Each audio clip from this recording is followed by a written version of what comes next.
Hello，大家好，呢度係航通租的 E 頻道。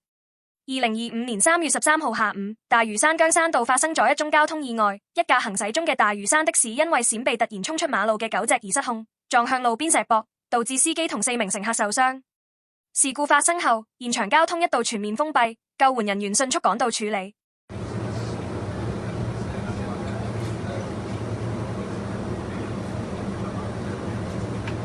日升嚟吊埋一邊先，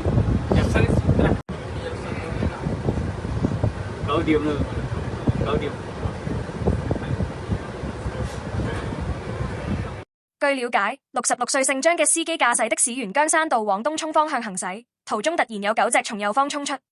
司機急忙扭軚閃避，但係因此失控撞上石壆，車頭嚴重損毀，碎石散落一地，的士最終橫停喺路中央。車上4名年齡介乎32至69歲嘅外籍女乘客均受輕傷，包括擦傷同身體不適，司機就感到胸口痛。所有傷者都喺救護人員到場後接受即場治理，隨後被送往北大嶼山醫院接受進一步檢查。事故導致姜山道近深屈道來回方向全面封閉，現場交通出現一段時間嘅擠塞。運輸署同警方隨即展開清理工作，等到事故現場清理完畢後先逐步恢復通車。警方目前正喺度調查事故詳細嘅原因，將會檢視行車記錄儀同現場環境，以釐清責任歸屬。呢件事件亦提醒咗駕駛人士，行經山區道路應該保持適當車速，隨時留意路面嘅突發狀況，保障自己同其他人嘅安全。今次事故雖然未釀成重大傷亡，但係就凸顯山區行車嘅風險，